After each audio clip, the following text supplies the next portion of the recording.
Sirens screamed across Washington, bouncing between federal buildings like warning shots from the sky. News choppers swarmed above the Capitol as if the city itself had become a battlefield for truth.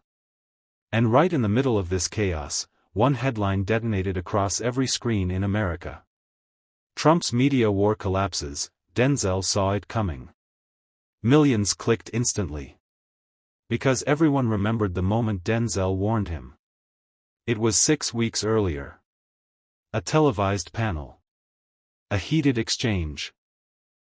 And Denzel, calm as a surgeon, leaning forward and saying the sentence that would echo through the nation. When you build an empire out of rage, it only takes one spark to burn it down. Trump laughed at him. Mocked him. Called him Hollywood hysterical. But today, as reporters sprinted across the White House lawn and Trump's staff desperately tried to lock down a media meltdown spiraling out of control, Denzel's warning wasn't just relevant, it was prophecy. Inside the West Wing, Trump exploded at his advisors, shouting that the networks were colluding, that journalists were traitors, and that Denzel was the mastermind behind the smear. But outside? America was glued to one viral clip. Trump's late-night rant attacking female reporters, leaked from inside his own team, spreading like a political wildfire. And standing in the blast radius of the chaos he created, Trump finally looked like something he had never allowed himself to be. Cornered. The crowd outside the White House wasn't chanting MAGA anymore. They weren't waving flags. They were shouting one phrase over and over like a national verdict. Denzel told you. What nobody knew in that moment was that this was only the first crack. The real collapse, the one Denzel had predicted, was coming next. By sunrise, every screen in the country was split the same way. On one side, Trump raging into a phone camera. On the other, Denzel sitting in a quiet studio, speaking softly from an interview he'd done days before the explosion. The contrast was brutal. Trump's clip was raw and chaotic, him shouting that certain journalists were ugly liars, that women reporters should be banned from briefings, that networks who criticized him were enemies to be punished. It wasn't supposed to air. It was recorded as private strategy talk. But a staffer had leaked it. And once it hit the internet, there was no putting it back. Meanwhile, Denzel's old interview resurfaced. In it, he didn't mention Trump by name once. He just said, "When leaders start treating the press like a threat instead of a mirror, they're not leading anymore, they're hiding." That line hit harder now than it had the first time. Cable shows replayed the two clips back to back. Social media stitched them together. One side, Trump ranting about crushing the media. The other, Denzel calmly describing exactly what would happen to any leader who tried. "This is what a collapsing media war looks like," one anchor said. Denzel warned him in plain English. Inside the West Wing, panic turned to paranoia. Staffers were grilled. Phones were seized. One aide was escorted out under suspicion of being the mole. Trump stormed into the press room, eyes blazing, ready to fight. But the energy was different now. Reporters weren't intimidated. They were furious. And armed with receipts. "Mr. President," one asked, "do you still believe, as you said in that leaked video, that taking down the media is more important than fixing the economy?" Another followed. "Is Denzel Washington wrong when he says you've been waging war on the truth?" Trump froze. The questions weren't about policy anymore. They were about character. And for the first time, it wasn't Trump setting the frame. It was Denzel. The pressure inside the briefing room thickened like steam in a boiler. Trump gripped the podium with both hands, knuckles bleaching white, as if the wood itself was the only thing keeping him upright. Cameras zoomed in. Reporters sharpened their questions like blades. And then it happened. The moment that would send the story into orbit. A reporter from a major network stepped forward and asked, "Sir, Denzel Washington predicted this exact scenario. Do you regret dismissing his warning? The room went silent. Trump blinked, twice. Then he laughed, a strange, shaky laugh that didn't match his face. Denzel, he scoffed. He's an actor. He reads pretend lines for a living. I'm supposed to take advice from him? But the room didn't move. Reporters didn't drop their eyes. The tension didn't break. Because everyone had seen the leaked clip. Everyone had heard Trump rant about destroying the media. Everyone had watched Denzel eerily predict the meltdown with clinical precision. Trump felt the shift. The imbalance. The loss of control. He slammed his hand on the podium. This is a witch hunt. A coordinated attack. He's part of it. Hollywood is part of it. You're all part of it. The rant echoed against the walls like a desperate alarm. And just when Trump thought he'd regained dominance, another reporter stood up, holding a tablet. "Sir," she said, "this clip is trending worldwide." She pressed play. It was Denzel, not speaking loudly, not attacking. Just calmly telling a late-night host. True power isn't loud. It's steady.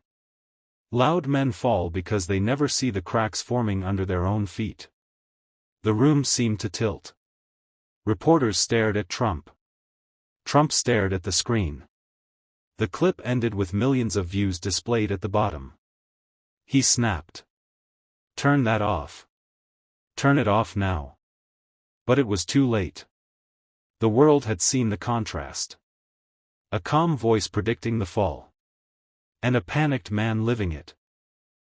Outside the White House gates, crowds gathered, holding homemade signs. Denzel warned you. Listen to leaders, not loudness.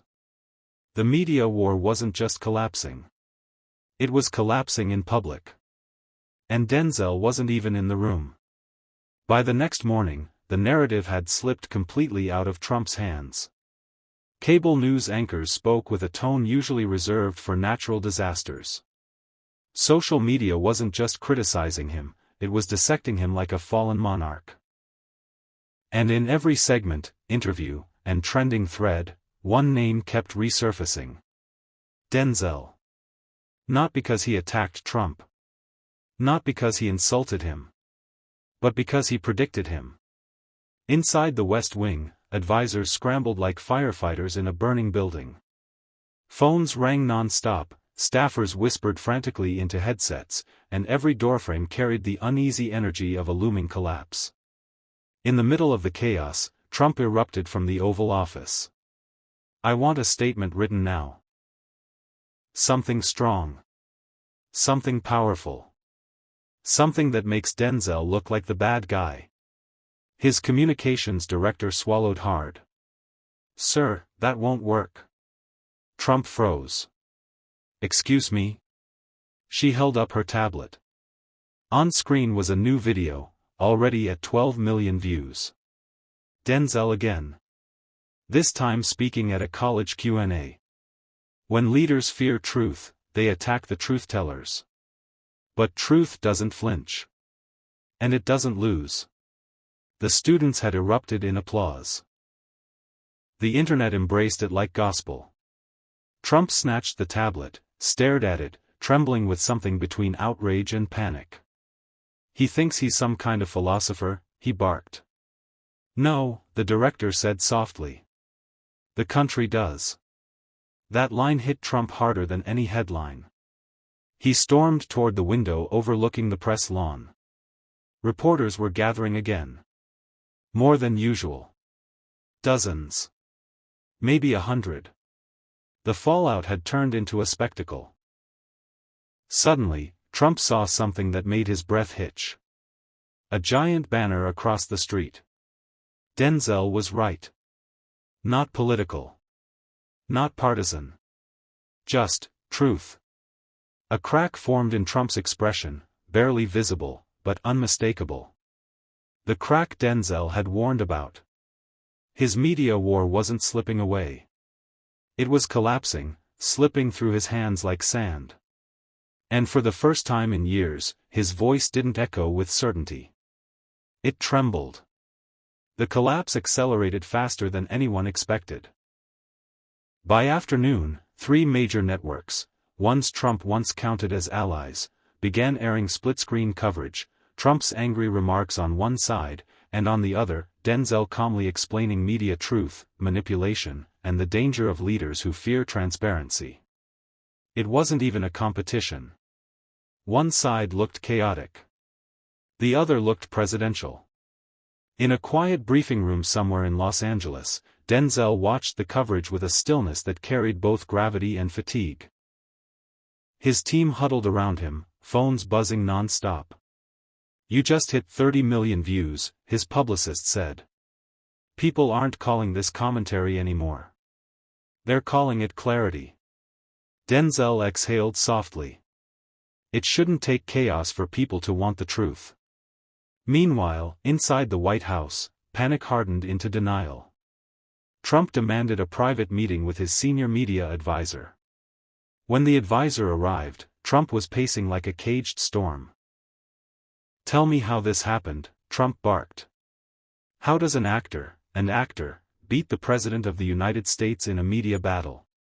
The advisor tapped the stack of reports in his hand. "Sir, this isn't about acting. It's about credibility. You lost the room, and he didn't." Trump stopped pacing. His face froze in disbelief, then anger, then something that looked dangerously close to fear. "He thinks he can embarrass me in front of the whole country?" Trump hissed. "He thinks he can expose me?" The advisor hesitated. "Sir, he didn't expose you. Your own team did." That was the crack. The moment the truth landed. Across the nation, late-night hosts opened their monologues with the same punchline. "Denzel warned us." Trump proved him right. Clips went viral. Tweets exploded. Even apolitical influencers weighed in. It wasn't just a PR disaster. It was a cultural turning point. And Trump, watching the coverage alone in the residence, finally understood something devastating. This wasn't just bad press. It was a narrative he no longer controlled. A story he could no longer rewrite. A collapse he could no longer outrun. By nightfall, the shockwaves reached places Trump never expected, his own inner circle. Advisors who once swore loyalty began slipping out of side doors, giving reporters polite, no-comment statements that sounded more like confessions. The administration, once loud and united, now whispered like a sinking ship. 2 of Trump's closest allies gathered in a dim West Wing hallway, speaking in low, uneasy tones. "Have you seen the latest poll?" one asked. "It dropped another 8 points. In a single day."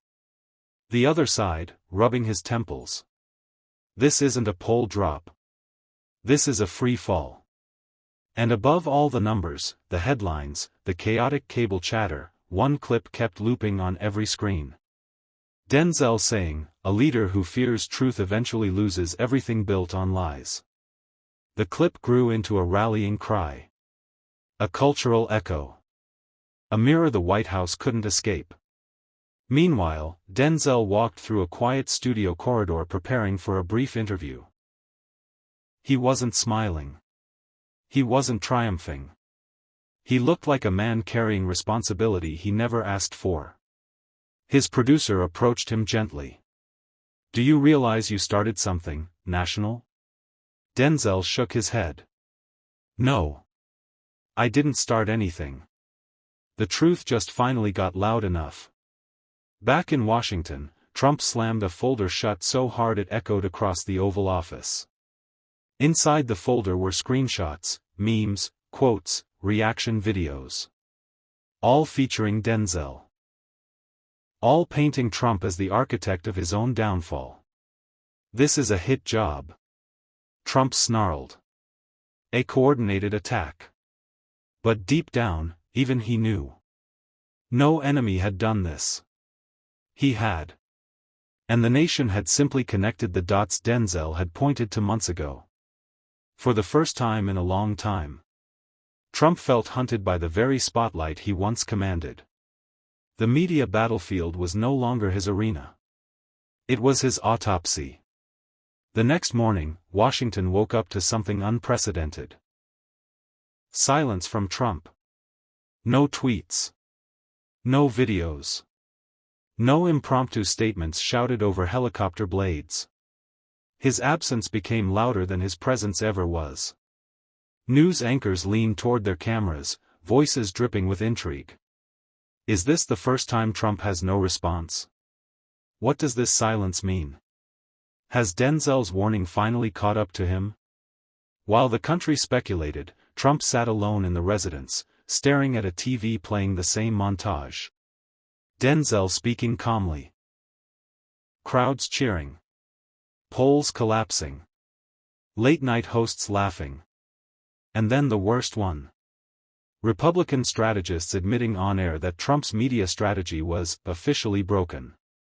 He muted the TV, but the silence only made it worse. Meanwhile, Denzel stepped onto a small stage at a community event in Atlanta. No teleprompters. No entourage. Just people. Real people. He spoke without theatrics, but every word carried weight. When leaders lie, he said softly, people stop trusting anything. Even the truth. We deserve better than fear disguised as strength. Phones shot up instantly, recording every second. Within an hour, the clip hit 5 million views. By the end of the day, it became the #1 shared video in the country. Comment sections exploded. He's saying what no one else will say. Denzel isn't attacking, he's warning. This feels bigger than politics. Inside the White House, aides begged Trump to respond. Sir, if you don't address this soon, the narrative will lock in permanently. People think you're hiding. Trump shot them a bitter look. Hiding from what? An actor? But his voice cracked on the last word. And the room felt the shift. Because even his staff knew. He wasn't hiding from Denzel. He was hiding from the truth Denzel had voiced. A truth now repeated by millions. Trump's media war hadn't just collapsed. It had turned. Turned into a movement he could no longer control. A story he could no longer rewrite. A spotlight he could no longer escape. By the end of the week, the crisis could no longer be contained. What began as a media stumble had turned into a political landslide, sweeping through the administration with a force no strategist could redirect. And at the center of that storm was the same sentence replayed across every network. Denzel's warning came true. In private, senior advisors debated whether Trump should hold a national address. The idea alone showed how desperate they had become. Trump, once the master of dominating airwaves, now feared them. Every camera felt like a trap. Every microphone felt like a confession booth. Meanwhile, Denzel's team set up for a scheduled interview in New York. The building buzzed with energy, crews whispered as he passed. The world wasn't treating him like an actor anymore, he was becoming something else, something heavier. A symbol of accountability. When the camera's red light blinked on, the host asked the question the entire nation was holding its breath for. Did you expect your words to have this kind of impact? Denzel looked down for a moment, almost uncomfortable with the weight of it. I didn't expect anything, he said. I just told the truth. What people choose to do with the truth, that part isn't mine to control. Within minutes, the clip dominated social media. Back in Washington, Trump finally snapped. He stormed into the communications room, demanding a live broadcast. I'll set the record straight myself. But when the staff turned on the monitors, preparing the feed, Trump caught a glimpse of something that froze him mid-stride. A massive rally outside the Capitol. Thousands holding signs. Not anti-Trump signs. Not partisan signs. Just. Tell the truth. We remember. Denzel was right. It shook him. Not because of who the signs supported, but because of what they implied. He had lost control of the story. The truth was no longer something he could bend. The public was no longer something he could distract. And Denzel Washington, with calm words and measured courage, had become the one voice people trusted more than the chaos. Trump lowered his hand from the microphone. The broadcast was cancelled. For the first time in years. He couldn't speak. Because the nation wasn't listening to him anymore. The morning after Trump backed away from the cameras, a strange calm settled over Washington. Not peaceful, just quiet, like the pause after thunder when people wait to see what else will fall. For the first time in his career, Trump had chosen silence, and that silence was louder than any rally. News anchors replayed the same timeline: Trump's leaked rant, the public outrage, Denzel's old interviews resurfacing like prophecy, and the final image of Trump stepping back from the mic. One network put it in a brutal lower third banner: "Media War, Lost." Meanwhile, Denzel's words kept echoing. Clips of him saying, "When leaders fear truth, they fear their own reflection," spread across social feeds like a new kind of slogan. Teenagers were editing it over music. Veterans were sharing it with the caption, "This is what leadership sounds like." Inside a closed-door meeting on the Hill, one senator finally said what everyone else was afraid to admit: he didn't lose to Denzel. He lost to the truth Denzel described. That sentence leaked too. By noon, a new poll dropped. A record number of Americans now believed Trump had actively tried to manipulate the media for personal protection. The trust line snapped. In living rooms, barbershops, churches and group chats, people weren't asking, "Is Trump right?" anymore. They were asking, "How long have we ignored what was obvious?" Far from D.C. Denzel walked out of a small diner, cap low, trying to move like any other man on any other Tuesday. A stranger stopped him on the sidewalk, not for a selfie, but for a sentence. "I didn't trust anyone on TV," the man said, "until you said what we all felt." Denzel just nodded. "Don't trust me," he replied. "Trust what you know is true. I just said it out loud." Across the country, millions quietly realized the same thing: the collapse wasn't sudden. It was simply finally visible to all. Now the final blow came the next morning, not from a politician, a journalist, or even Denzel himself, but from Trump's own former communications director. She went live on national television, hands shaking slightly, voice steady enough to cut through the country.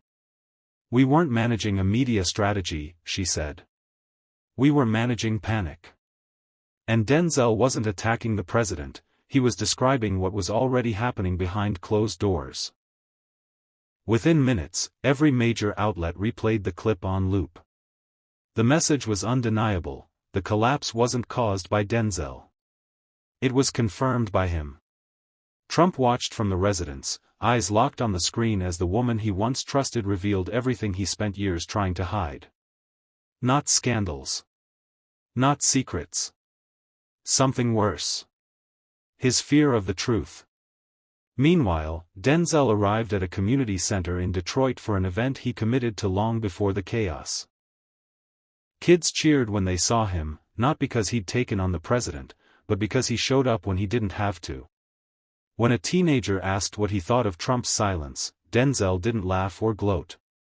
"Silence can mean two things," he said. "A man is thinking, or a man is running." The crowd fell quiet. Phones recorded. And just like every other moment he hadn't planned, the clip exploded online. Back in Washington, Trump finally realized the truth he had spent weeks denying. The media war wasn't a battle he lost. It was a mirror he refused to face. His narrative had collapsed. His control had evaporated. And the nation had already moved on, not to Denzel, but to honesty itself. As night settled over the country, one headline summed up everything. The truth didn't defeat Trump. It simply arrived. And Denzel, sitting quietly on a late flight home, looked out the window with the expression of a man who never wanted to be part of a political firestorm, but refused to lie just to avoid one. The story was over. But the shift had begun.